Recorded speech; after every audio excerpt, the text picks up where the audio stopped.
Hi everybody, welcome to another edition of James Jam. I'm Jam. This is my jam. Today I'm doing a tag video for you. I'm trying to get a little comfortable here. And I'm doing this completely off the cuff. I wanted the answers to be just, I don't know if I really want to say raw, but spontaneous, kind of like the first thing that comes to your mind, so I don't have time to like think it through and maybe overthink it, or I don't know. I thought the truest way to do this was to answer just off the cuff. I was not tagged, but the sweet Living Lux with Meredith, do you all watch her? Yeah, I know, me too. See, I didn't even have to wait for you to ask, because who's not watching her? The lady is super sweet. She's got the best collection ever. She shares so much good information with everybody, and I was just so excited when she said anybody could do the tags. I'm like, oh yeah, I'm doing the tag, because I thought it was a fantastic idea. And yeah, so thank you very much, Meredith, for coming up with this tag. I really was excited to do it. And so I'm going to go ahead and do the Inside the Studio, YouTube Studio with Jamie.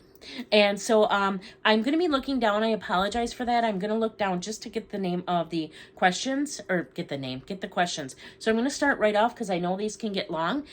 First question being, which designers' design houses have made the greatest impact on your fashion choices and purchases?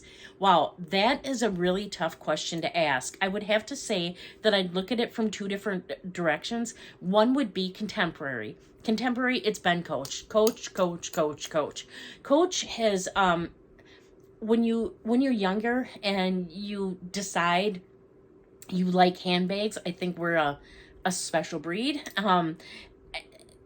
Coach, to me, at least in the United States, was kind of like the epitome of, without being rich, the epitome of what you aspired to when you wanted a nice bag, like a nice bag. And in fact, where I work, I've had ladies that had Coach bags and would not use them. They were afraid to use them. They did not want anything to happen to them. They only came out on special occasions. And I was the one that they're like, use the bag. Please, for the love of everything holy, use the bag. So a Coach, it got me started. It wet my whistle for it a little bit, if you will. And so much of it was luxe, but yet still affordable. They are expensive bags. I mean, when it comes down to it, you can buy cheaper bags. You can buy way cheaper bags. You can buy bags for $20, $15, things like that. So there are beautiful, less expensive bags. So when you're starting to amp up your collection, so to speak, it was a great stepping stone. And not only is it a great stepping stone for bags, it's a great stepping stone for fashion. It's a great stepping stone is in clothing. It's a great stepping stone for jewelry, perfume, just all the shoes. So I think that they really influenced me a lot. It got me looking at things, and I feel like I had the Devil Wears Prada moment when I started then looking into luxury bags, and Minx for All, Minnie from Minx for All, this is all your fault, just so you know. She doesn't watch me, but if anyone cares, it's Minnie's fault. I thought buying Louis Vuitton and everything else was the most pretentious thing, and who would ever waste their money on something like that. And then I ran into Minnie on a video. I don't know how she came up in my feed, but this woman loves bags for the history, the art, and it opened up my eyes. It opened up my whole world. It created a monster, so to speak. And so along that line, I would say Louis Vuitton was the big one for me. They have pieces. I mean, you see older bags from Chanel, Hermes, things like that. But Louis Vuitton also has older pieces that are canvas, that have stood the test of time. They are very well built. Now, I know there's been problems in the recent few years, but I am speaking back to, if you are looking at them, the history of them, where they came, their trunks now. I mean, trying to get an old trunk, I mean, that's not happening in my lifetime unless I win the old lottery to get a trunk or a nicer old one. But I don't know, it really inspired me, and it made me notice that, like, oh, this bag looks like this Coach bag was inspired by the Alma, and this Coach bag was inspired by the Hermes, is it the Evelyn? The one that kind of looks like the pouch? I think I got that wrong. But you're just starting seeing where things go. But so I would say those two would be, long story short, too late. The two designers that have inspired me. As far as a designer within the house, Marc Jacobs, love his stuff. Just do. Really like it. Let's see. Next question. When you dress for the day or an event, what do you think about? Is there an impression or message you're trying to convey? Yes and no. If I'm doing something for work and I have to be business casual, then I will dress business casual. If I am dressing to go out for the night or out to dinner or somewhere nice, I'm going to dress in what I believe is somewhere nice, carry a nice bag, wear some nice shoes, things like that. But for everyday dressing, I just wear what I want, and I don't care if the color doesn't look good on me. I don't care if the bag doesn't match the outfit. And I know some of you are probably cringing when you hear me say that. I'm not saying I don't try to. I mean, I never match. I mean, I have a lot of bags that match my shoes, that match my clothes, that all that. But I want to wear what's inspiring me at the moment, what I'm feeling at the moment. I might put things together that you might look at and go like, I would never wear that in a million years. Or with her body type, I wouldn't wear that. With her coloring, I wouldn't wear that.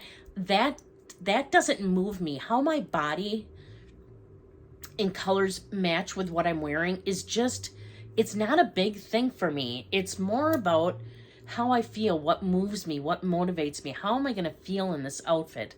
That's where I go to when I'm choosing what I wear or what I put together. What turns me on creatively? Color. Color. I don't know how else to say it. I was in an artist studio one time.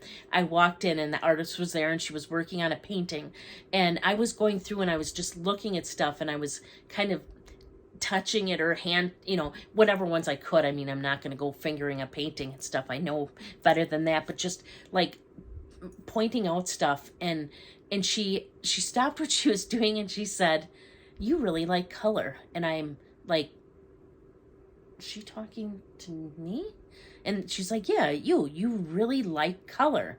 And I'm like, yeah, I do. And I guess I'd never thought about that before because I do like it so much. So colors inspire me, whether it's similar colors that are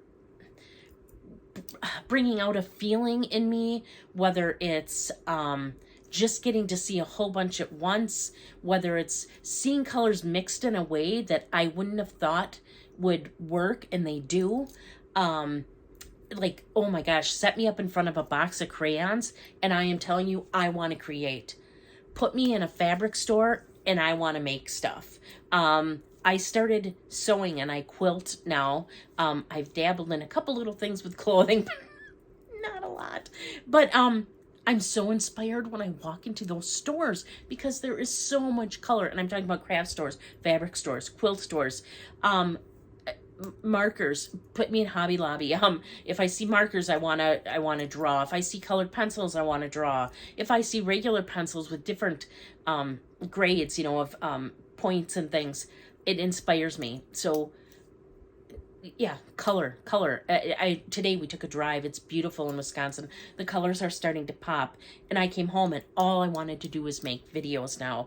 I have not wanted to make videos. I mean, okay, I do want to make videos, but it's kind of been like almost I have to do. I want to go make videos. Then I want to go scrapbook. Then I want to go quilt. Then I don't know. Something gets me going, gets the juices going to see a bunch of different colors in a unique way. I saw a light show at a art.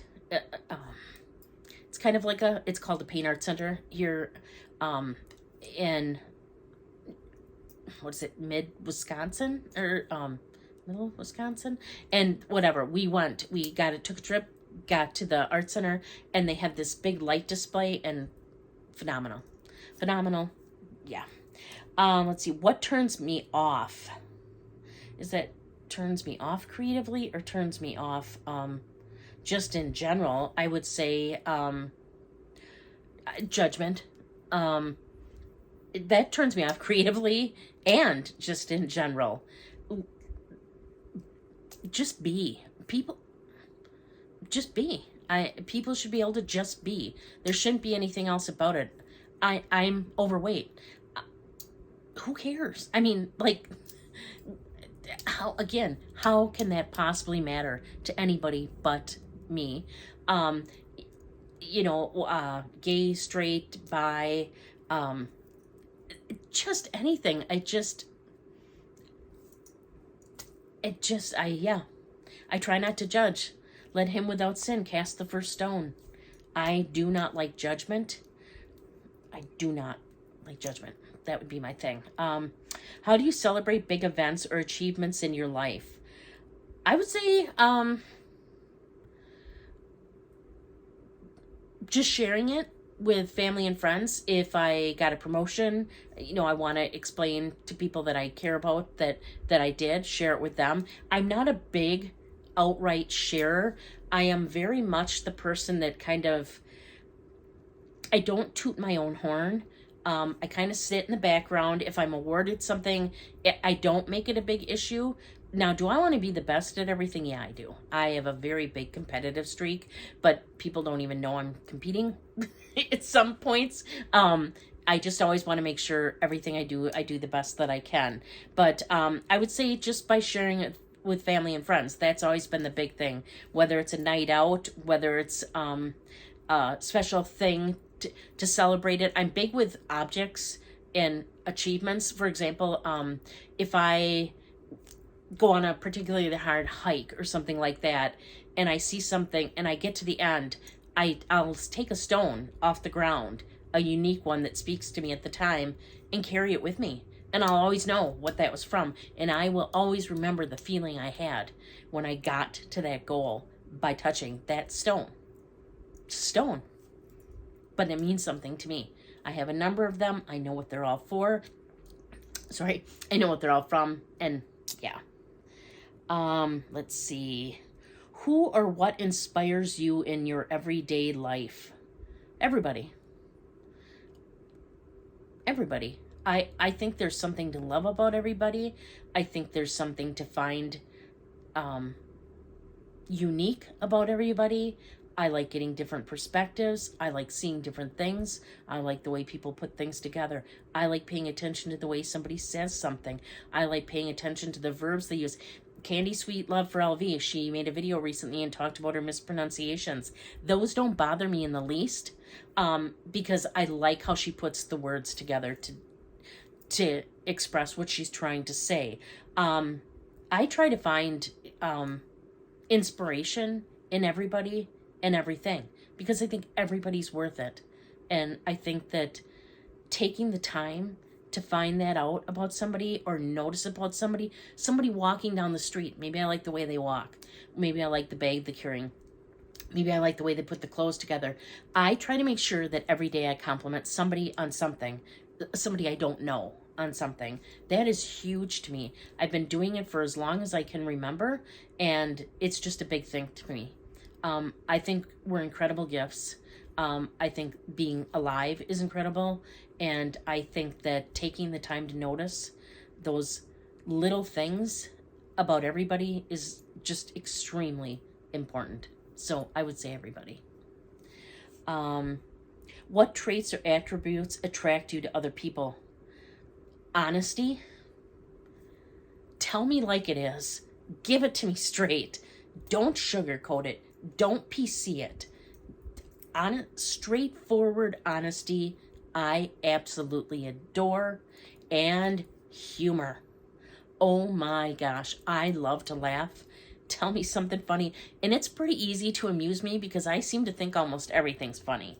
Or I won't get the joke and then you'll have to explain it to me, but then I'll think it's so funny. Or I'll get it a little while later or whatever, but humor, absolutely love. Honesty, straightforwardness, humor, and loyalty. To me, loyalty and honesty kind of go along, but they are different. So I would say those are the biggest things that attract me to people. 5 adjectives that explain, oh no, what traits or attributes turn you off other people. Sorry, I missed that one. Narcissism, self-importance in a negative way, like I'm better than you kind of thing. Lying, or dishonesty, unkindness, and judgment. That would be some traits that definitely turn me off. 5 adjectives that describe me. Honest. Well, the things I like. Straightforward. Loyal. Kind. And empathetic. Extremely empathetic. I believe I'm an empath, and I feel it all, and I feel it for everybody. So that would be that. My favorite word, oh my gosh, easiest word ever. Mom. Since I have been born, since my earliest memories, all I have ever wanted was to be able to wear that title. To me, that was it. That Mom. I think it's a beautiful word. I love my mom. I mean, she's passed now, but my grandma. So mom, that's incorporated in that. Probably 2 of the most important women in my entire life ever. Yeah, Mom. What is my least favorite word? Well, there's a couple that refer to female anatomy I do not like. Other than that, boy, what word don't I like? I don't know. I don't know what other word. I don't know what I would say was my least favorite word. Yeah, I don't know. What sound or noise do you love? Crunching leaves. Sounds in a forest. Just there, you know the sounds. There's birds, there's insects, there's crinkling, there's crunching, streams running. That would be another big one. I would say that. Sound do I love? The other thing I was going to point out is I was watching Eva's video from Fuchsia Floyd, and she pointed out that she loved, and I can't even explain what she said, but it was a sound that comes with some notes or music. So when I think of that, there is a video, and if you have not seen it, there's 2 videos I would recommend watching if you want to hear voice being, or know what I like in voice. There is Christina Aguilera sings At Last at Etta James' funeral, and at the end of the song, she's when she's like, and you are, and then she goes, mine, and oh my gosh, I get goosebumps when she sings the mine, and she goes up and down, and it's beautiful. And then there's also a singer named Chris Mann, and he went ahead and recorded the song, is it the prayer? And he did it in 2 different like octaves or levels. He lists at the beginning what chord it's, okay, I don't know the right terminology, but then he recorded it twice in 2 different like pitches, and then he combined them, and you can find that on YouTube too. And he did the prayer, and it's beautiful because the harmonization is perfect because they're both him, and incredible. Other sounds I like, my son singing. My oldest son can sing extremely well, and I wish I could listen to him all day long, sing country music. Love it. Let's see, what sound or noise do I hate? I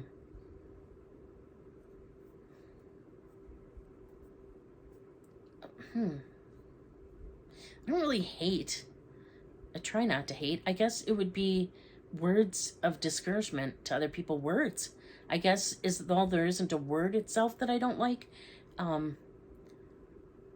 People and some of the words and language they use referring to other people. There's a lot of that I don't like. Yeah, I'm not like a nails on, how some people don't like nails on a chalkboard. It doesn't bother me in the least. So, yeah, I don't equate a lot of negativity to a lot of sounds. What profession other than your own would you like to attempt? I want to be a lawyer. Always want to be a lawyer. I can argue to the nth degree. I want to make an argument. I want to make an argument. I want people to look at things a little bit differently. I want to find the little that changes something. Always wanted to be an attorney. Always, always, always. One of my majors in college was political science with a lot of heavy focus on law.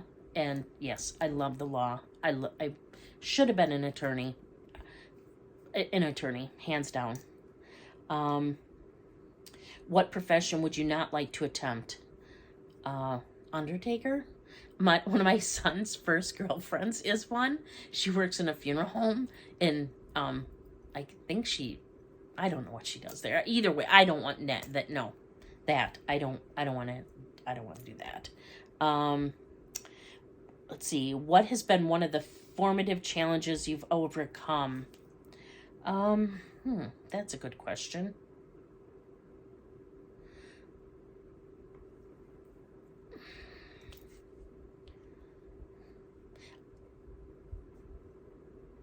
I guess finding my worth and not having known it and finding it.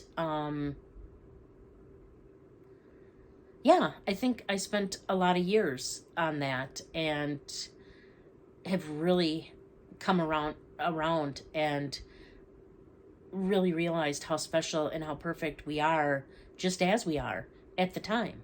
If we change, we change, and that's perfect too. Or beautiful too. I think that's maybe a better word. There's something about a little imperfection that makes something even more precious or beautiful to me. So I would say that, overcoming that would be huge. Any other challenges? I think that I was a straight A college student, even though I was working full-time, single mom of 2 boys. And I was straight A in college. I aced my tests. So I can't say that there was any big challenge that I couldn't overcome because I always make sure I'm prepared and ready. But learning to understand and value myself the way that I think I should, that'd be the big one for me. 5 people dead or alive you would love to have dinner with. My grandma, hands down, number 1. Let's see. Maud Hart Lovelace. She is an author that I absolutely adore. I would love to meet her. I would love to meet her best friend. There's a series of books. Her name is Tacy. Her name was in real life, I believe, Bick Kelly. I would love to meet her. Elvis Presley. There's so many questions I would have for that man. So Elvis Presley and man, then there's so many to choose from. How do I pick after that?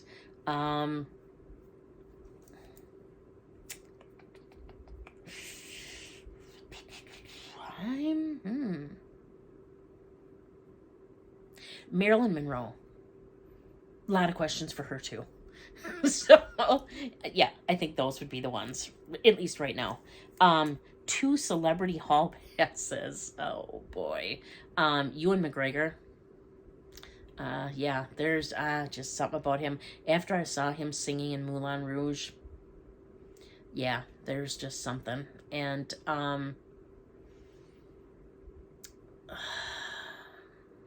man, let's see.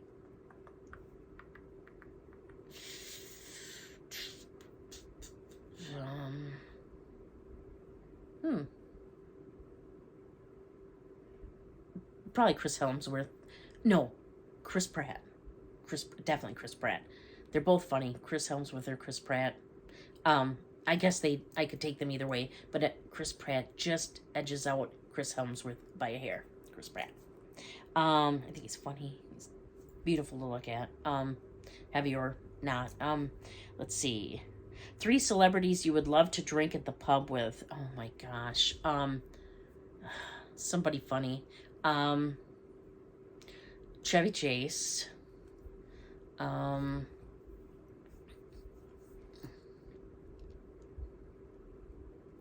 Vince Vaughn just seems like he'd have a, I don't know, I could just see him being funny. And Chris Pratt. I think he's funny. I think he's hilarious. I think I just really like to have a couple beers and just shoot the breeze with him. Let's see. Which song lyrics do you really connect with and why? Please include artist and song title. I would say Till You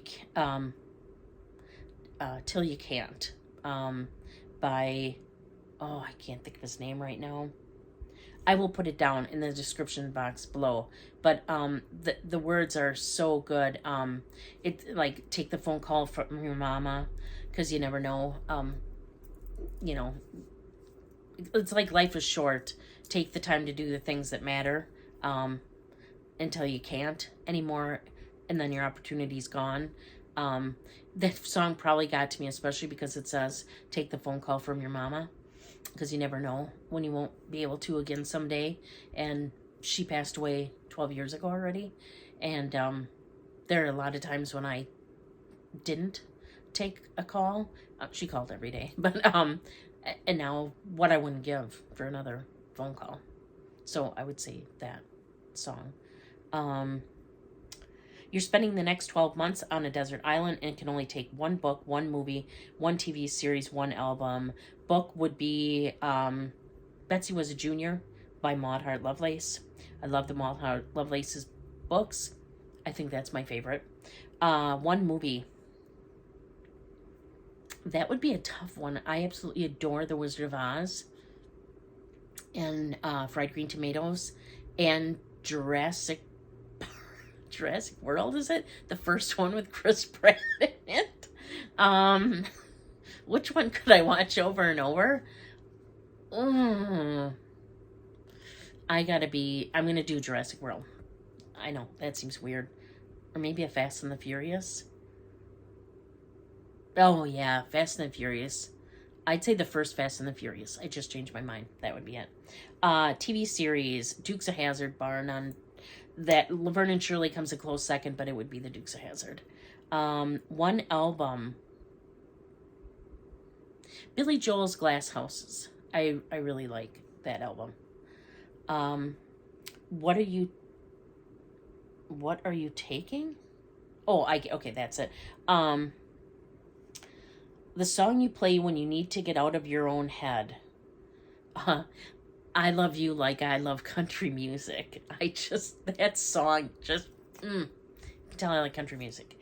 The song you play when you need to gear up for the day or for a workout. Maybelline by, I like the Johnny Rivers version. When I was motivating over the hill, saw Maybelline and a coupe de ville. Yeah, love that song. The song that gets you on the dance floor. Peppermint Twist. I don't know if you've ever heard that song, but I love that song. I will. Peppermint Twist. And I really like Rock and Roll Party in the Streets by Axe.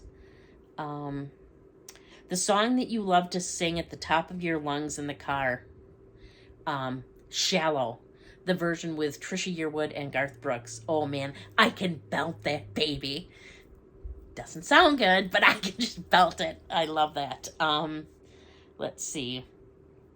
Strong, the song that invokes a string of memory when you hear it, Till You Can't. It's a phenomenal song. The other one would be, is it Love Me by Colin Ray. Where if you get there before I do, don't give up on me. I'll meet you when my chores are through. I don't know how long I'll be. But yeah, it's a good song.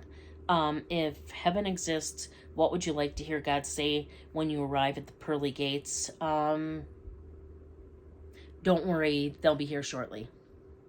For everybody that I've left behind. So, that's it. Looks like 30 minutes, not too bad. Thank you so much for watching. I too will take some people down in the description box below. Another huge thanks again to Meredith for such a great idea for the tag. It's really been awesome getting to know people just a little bit better by what they share. I put out videos on Wednesdays and Saturdays, and if you haven't, please consider subscribing. I would really appreciate it. And until next time, please do unto others as you would have them do unto you. Thanks for watching. Bye.